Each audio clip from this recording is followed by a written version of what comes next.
About the movie, but you saw it, so I got no cliffhangers or surprises. Carson's really alive. Est-ce que vous avez quelques questions pour Chris Colfer,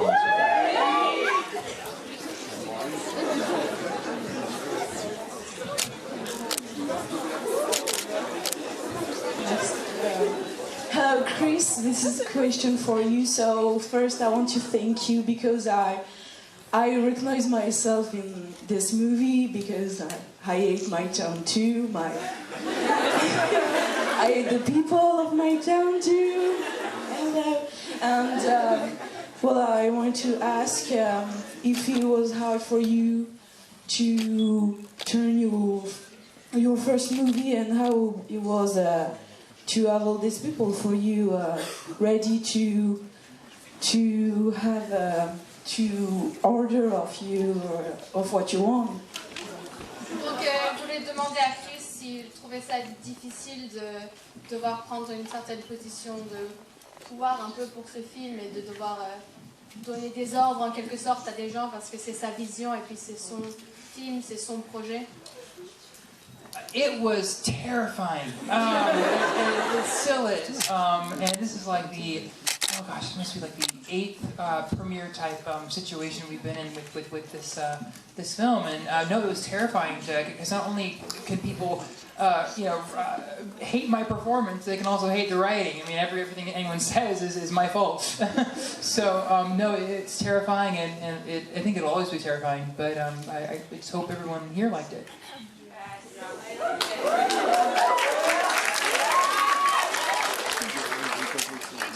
C'était dur et c'était assez terrifiant à faire et puis surtout de voir le produit final parce qu'en quelque sorte si les gens l'aiment pas il a l'impression que c'est sa faute parce que il a écrit le scénario, il a joué dedans et donc c'est beaucoup de pression pour lui et même après cette 8e type de avant-première il a encore peur des réactions des gens. Oh.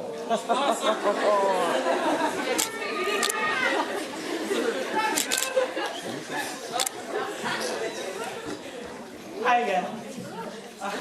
Are you familiar with Gaiman's Law? No. Oh, sorry. Gaiman's Law states that, as in Neil Gaiman, it states that any author that would pick up the first copy of his or her book would open up the book to a random page and find the one typo. Yeah. So, yeah, my question is, have you fallen victim to Gaiman's Law? And sort of jumping on that, what has your experience been with editing your books and your screenplay? Donc elle pose une question sur la loi de Gaiman qui explique que quand un auteur ouvre son livre pour la première fois, la première chose qu'il fait c'est qu'il cherche la faute qu'il y a sur la page puisqu'il y a tout le temps des petites fautes et elle demande si Chris Colfer est tombé sous cette loi de Gaiman et comment il a réagi avec ce livre. Yeah. I was unaware that I had dyslexia until one of my friends just proofread it for me, and I thought there'd be 3 or 4 typos in the first draft, but no, there are about 3,000 or 4,000. Because usually the only time that I would have to really work on it was like 3 o'clock in the morning, so I'm not really the best mental state to be writing a screenplay in or a novel. But yeah, I have like opened my books and found little typos here and there, which are not my fault because they have time to edit it. But yes, no, it's very true, very real. Il a été assez surpris en fait avec le nombre de fautes qu'il y avait dans la première relecture, puisque le temps qu'il avait pour écrire ce livre ou ce scénario était 3 heures du matin après le tournage. Et donc il est content qu'il y ait eu des gens qui ont pu le relire pour lui parce que ça n'aurait pas fait un très bon effet sinon. Et il a aussi trouvé des petites fautes dans les livres, mais bon, il voudrait juste dire que c'est pas sa faute parce que en principe il y a des gens qui le relisent après lui.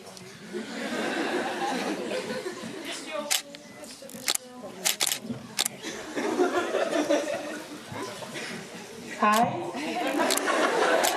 I want to say that you are an inspiration for all of us, and me and my friends here. We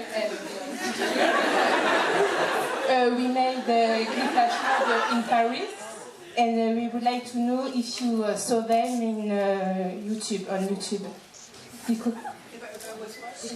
If you watch, we made a flash mob with Glisson. No, not yet. No, I heard there was someone playing a flash mob. Yes, though. we are here. Let's see. Great, I'll have to look it up. Someone tweet it to me. Yes. Oh, wow. It's Glimobers on YouTube if you want to see. You guys must be exhausted. It was really fun. Hi, you're my inspiration, and I'm so emotional. So, I just want to ask you if you have something in common with the person and his way of life or relations of these things. You are good writing, and I'm so proud of you. Thank you, sweetheart. Elle voulait savoir quelles sont les similarités entre Chris et le personnage de Carson, soit dans sa façon de réagir aux choses ou dans ses relations avec les choses qu'il y a dans le monde, avec l'école, avec les amis. I think Carson and I think the same, but I don't think I could ever verbally articulate what he actually says in the movie because I would have gotten my ass handed to me in school. And that's kind of why he was so therapeutic to write about this kid that just had a sharp tongue and didn't care what he said or who he said to who. But I think everything in the film is fictional except for the fact that he was a Writers Club president, as was I. Mallory is based on a good friend that I had in high school. But all the relationships and all that are all fictional, and my parents are terrified people are going to think that that's them. They're happily married, they still are. It's mostly fiction. Donc Carson et Chris sont similaires dans leur façon de penser, mais Chris n'aurait jamais pu, dans son école, articuler les idées qu'il avait, qu'il partage avec Carson. Et donc il dit que c'était ça lui permettait d'évacuer un peu son stress en écrivant les réponses de Carson, parce que c'est des choses qu'on a tous pensées, qu'on a tous voulu dire à les gens qui nous tourmentent, et puis on ne peut jamais le dire. Et Chris a dit que grâce à ce monde de fiction, il a pu exprimer ces idées que tout le monde pense au bout d'un moment. Et Oui.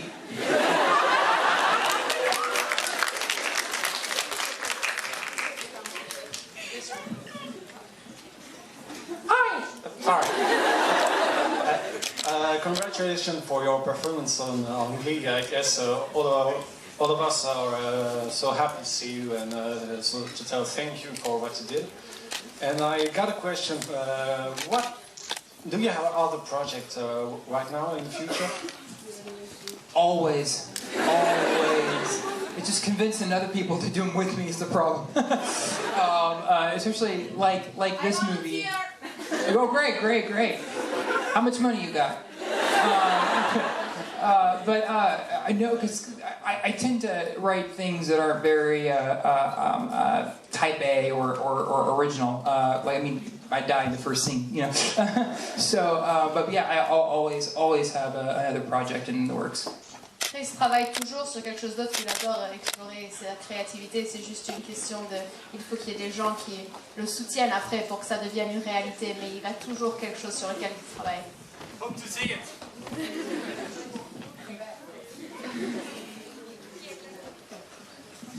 Hi, so I love you so much. And did you think that Struck by Lightning would be so successful? Est-ce que Chris avait pu imaginer que ça serait un tel succès, Struck by Lightning? I think it just depends on what your definition of successful is, because I definitely think Star Trek probably beat us in the box office this week. I'm predicting, maybe just by a few euros. But no, I think having a movie that touches people and kind of is about a character we don't see very often, like the smart, overachieving kid. I think just having people respond to that is what makes it so successful. Ça dépend de ce que vous voulez dire par du succès, parce que, à mon avis, Star Trek aura fait un peu mieux cette semaine en entrée, mais juste un peu. Mais par contre, ça fait du bien de voir un film qui n'est pas tout à fait un film général, qui a un personnage un peu hors du commun, qui est intelligent, qui se pousse à ses limites, et que c'est bien de voir cette réponse positive à ce genre de film et ce genre de personnage.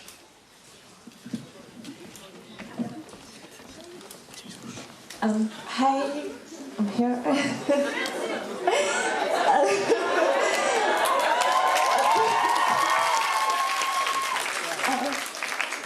Okay, I wanted to ask you, which has been the most difficult moment and the happiest moment from the first time you began the whole Struck by Lightning project? Donc, quel a été le moment le plus heureux et le moment le plus difficile depuis le début de ce projet?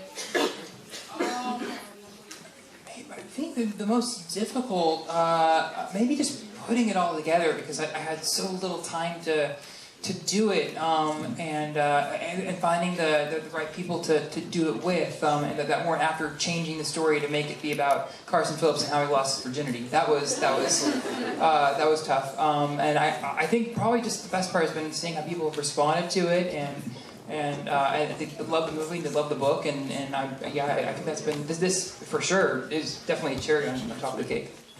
Donc le moment le plus difficile a été de surtout trouver quelqu'un qui n'allait pas changer la vision pour essayer de la faire plus publique, générale, plus normale en termes du cinéma, ne pas transformer ce film en comment Carson a fait l'amour pour la première fois. Et donc Chris trouve que ça a été très difficile de trouver quelqu'un qui n'allait pas changer son histoire et qui allait vraiment raconter l'histoire de Carson et de comment Carson est mort et comment il essayait d'atteindre ses rêves. Mais par contre, le moment le plus heureux, c'est tous les moments comme ceci où il voit que son travail et le travail de tout le monde a vraiment produit quelque chose de magnifique et produit quelque chose que les gens apprécient et que c'est la cerise au-dessus du gâteau, tout ça. Sur le gâteau. Roberto, tu es à la fois producteur de ton film et en même temps tu es acteur, tu joues dedans. Est-ce que c'est pas difficile de tenir les deux casquettes, de produire le film dans lequel on joue? Oui.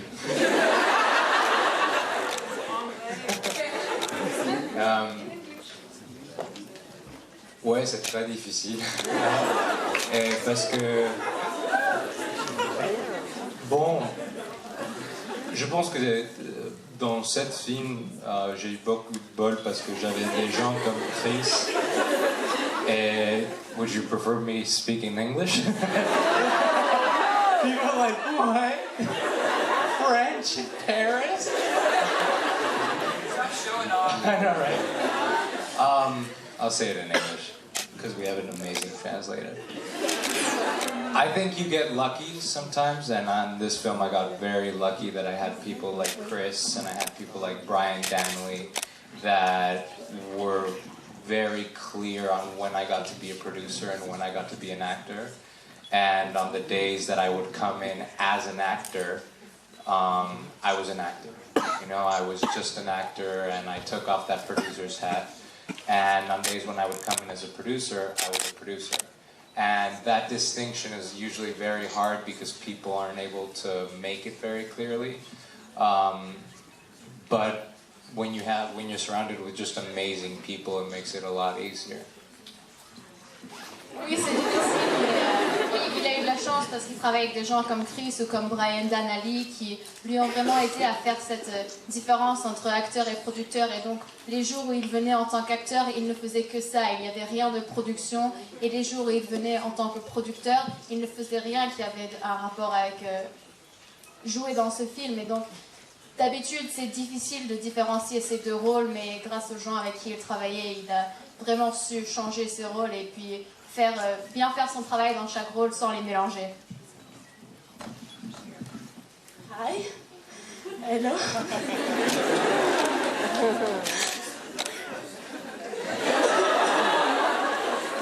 You're amazing. I can't believe it. Your voice is wonderful. You are wonderful. Wonderful, you are awesome. And I want to say that one day you will make an album because I love your voice. Elle demande si un jour Chris considère se lancer dans la musique et de produire un album.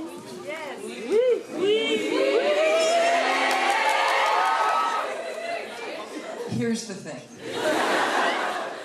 I am terrified to do an album. Oh, that sounds so scary. To the point where, like, if I did do an album, I'd want to name it Clearance Bin, just in case it ends up in the clearance bin. I told you so. You know, I said from the beginning. But maybe I think I would need maybe like I don't know, some kind of like internet campaign or something to give me the confidence. So when people say, "Why are you doing an album?" I can say, "Well, they told me to." So I would love to. I would love to. Chris, c'est très bien, mais le problème c'est que ça le terrifie un peu parce que c'est quelque chose de nouveau de se mettre en avant en termes d'un album. Et puis s'il fait un album, il aimerait bien l'appeler pile de rejet, comme ça si jamais ça finit dans la pile de rejet, au moins il aurait dit bah écoute, je le savais, je l'avais prédit. Et donc il dit que peut-être avec le soutien de ses fans sur internet, au moins si ça marche pas, il peut dire oui mais c'est eux qui m'ont dit de le faire.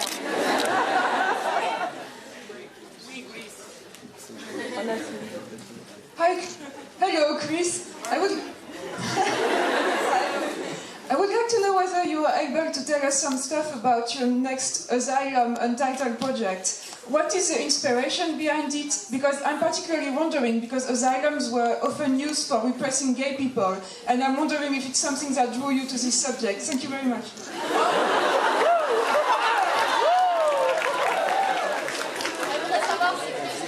Un peu d'informations sur son nouveau projet qui est un deuxième film qu'il va essayer de produire bientôt.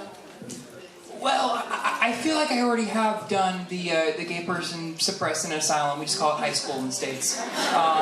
But no, it has nothing to do with sexuality. It's just a character I really wanted to do and was looking for it in different scripts.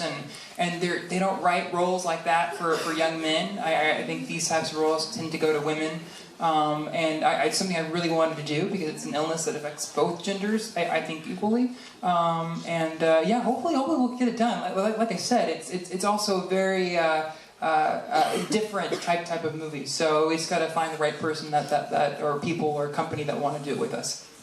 Par rapport à l'oppression des gays, Chris dit que c'est déjà assez fait dans les écoles de niveau supérieur et donc il n'y a pas besoin de le faire dans les asiles de fous. Par contre, il dit qu'il voulait écrire ce rôle en fait parce qu'il n'a pas trouvé d'autres rôles de ce genre et il était intéressé dans le personnage et puis il voulait aussi arrêter de faire le stéréotype que ce ne sont que les femmes qui finissent dans les asiles de fous. C'est une maladie qui affecte les deux sexes pareils et donc il voudrait casser ce stéréotype tout en écrivant ce rôle un peu hors du commun, comme en continuant avec ces rôles un peu hors du commun pour casser cette barrière du cinéma.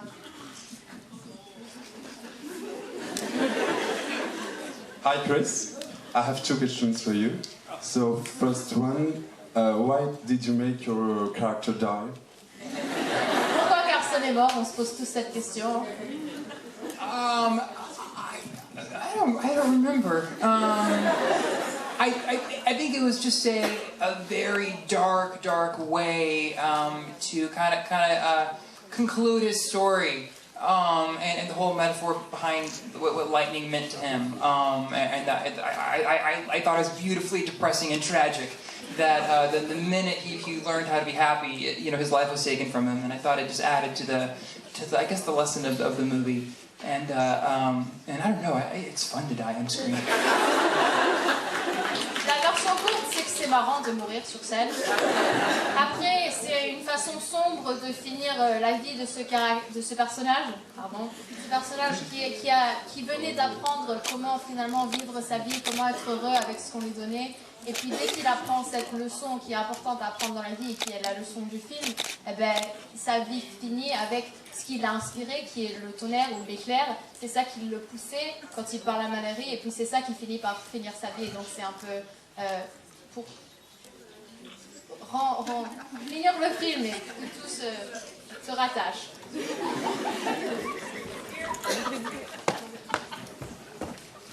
Good evening. First of all, to both of you, congratulations, because the movie is absolutely amazing. And honestly, I want to see it again. So, I'm a big fan. What's your favorite French movie? Or movies? Donc d'abord, bravo aux deux, hein. Je pense que vous pensez tout ça. Et quel est vos films français préférés ou favoris?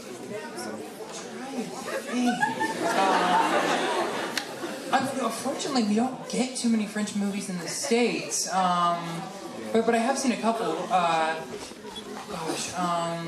There's a very good Cyrano that was here. Cyrano de Bergerac. And I can't really think of any. Does the Da Vinci Code count? No. Love the Da Vinci Code and Marie Antoinette. Sofia Coppola. Taxi.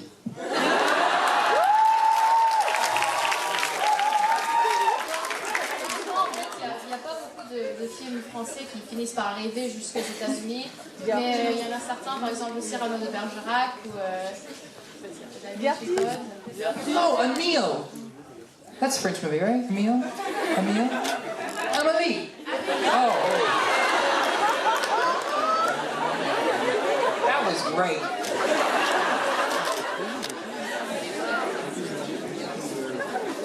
Hi.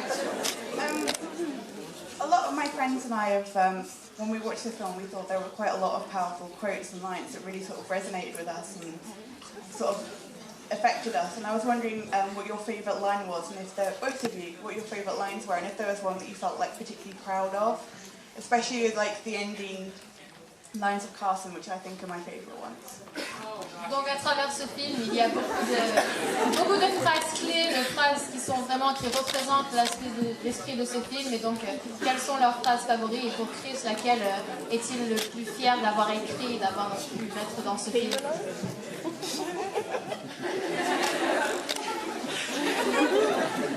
On leur laisse le temps de réfléchir un peu. Emilio es el gran antropopus.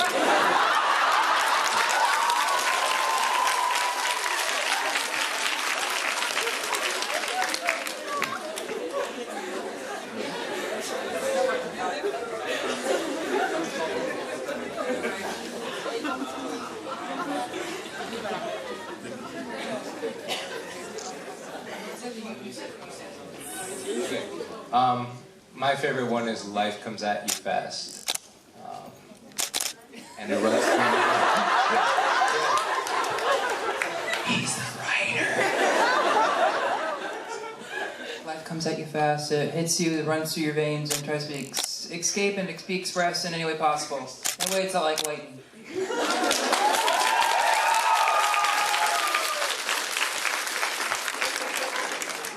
Mine is Bitchfork.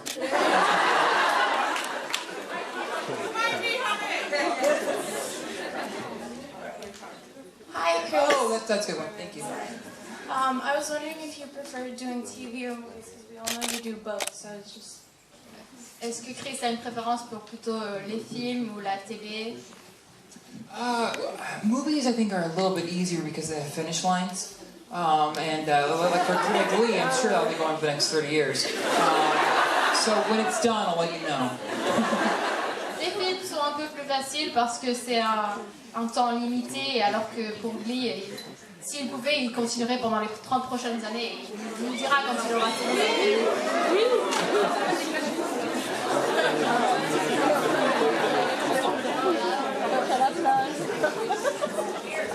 Hi, Chris.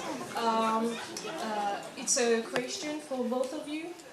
What kind of advice would you give to people who would like to work in the cinema industry and as a screenwriter or producer?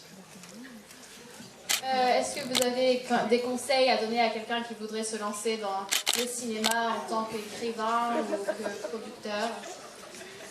I would say really study the industry because there are so many jobs and so many different categories and departments that I think everyone always wants to either be the actor or director or producer when it takes a village to get something made, like the hair and makeup, the art department, there's so many different possibilities. So I'd say look into every aspect and find which one you want to go into because there's a lot of options. Ne vous focalisez pas juste sur les positions qu'on met en avant, donc les acteurs, les producteurs, les metteurs en scène, les réalisateurs, mais il faut aussi réfléchir au fait qu'il y a tellement de gens qui s'occupent d'un film. Il y a les costumiers, les gens qui font le maquillage, les gens qui choisissent les endroits où on va filmer. Et donc avant de vouloir se lancer dedans, vérifier toutes les possibilités et puis après en choisir une qui vous inspire vraiment plutôt que d'essayer d'avoir la position d'acteur ou la position de producteur. And I think building on that answer, I think just be creative on how you go into this industry, because I think it's very easy to say, I want to be an actor, so what I'm going to do is act, or I want to be a director, so what I want to do is direct.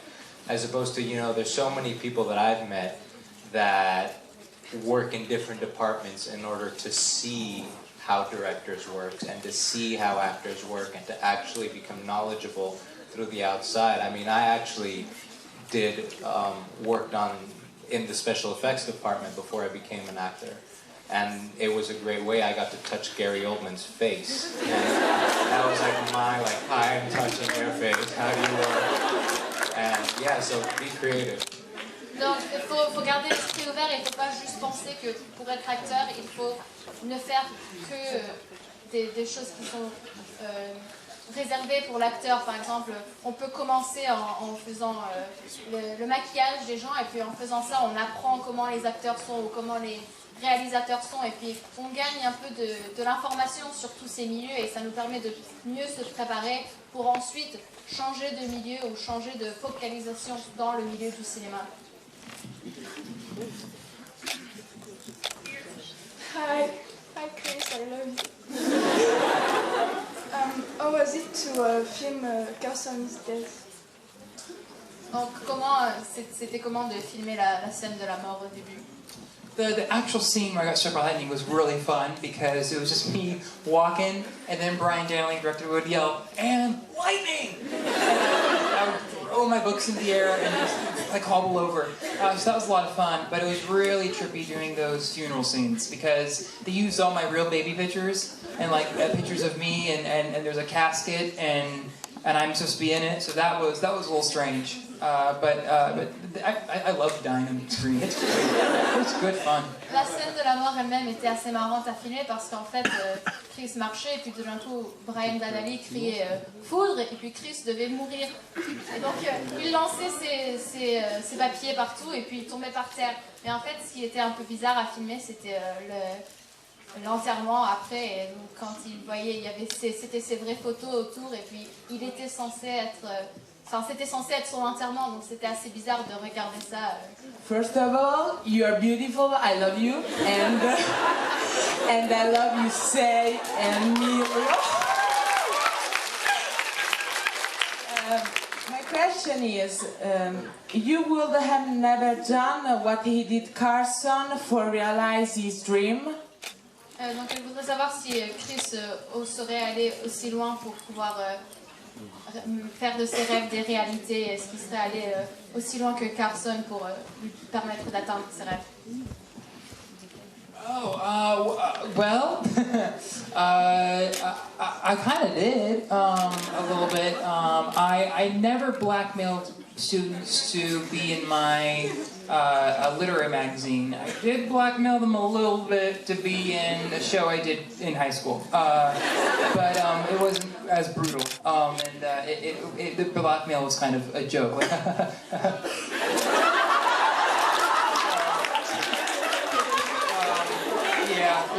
Yeah, but I'm alive and well, so.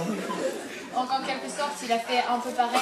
Il a pas fait chanter ses camarades pour qu'ils rejoignent le magazine littéraire, mais il a fait quelque chose un peu similaire pour qu'il l'aide à faire sa pièce au lycée. Mais c'était plus quelque chose pour rigoler que pour vraiment les faire chanter. Mais c'était entre les deux. Mais bon, Chris est encore vivant et encore heureux. Donc.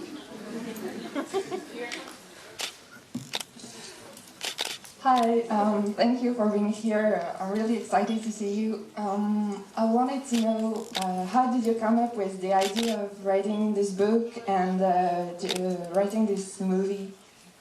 I was a sophomore in high school, and I just finished putting together the Closey's High School Literary Magazine.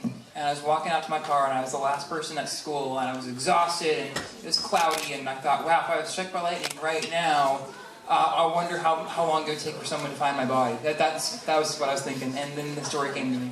Donc en fait, la toute première inspiration pour ce film et donc pour le livre par la suite, c'était un peu comme la scène de la mort de Carson, où en fait il vient de finir de faire le magazine littéraire, c'est la dernière personne à sortir de l'école, et puis il sort et il voit qu'il y a un orage qui s'annonce dans le ciel, et il s'est demandé juste comme ça, si j'étais frappé par la foudre, ça leur prendrait combien de temps de retrouver mon corps. C'est un peu...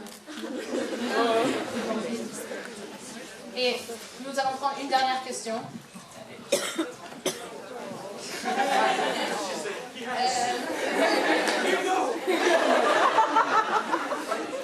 Ma question sera encore pour Chris. Désolée, Roberto.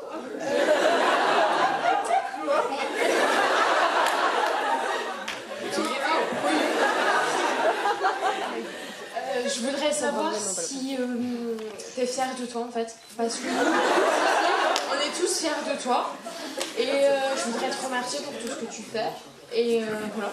Et aussi, je sais pas si j'ai le droit de le faire, mais je sais que c'était ton anniversaire il y a moins d'un mois, donc c'est pour toi. Oui.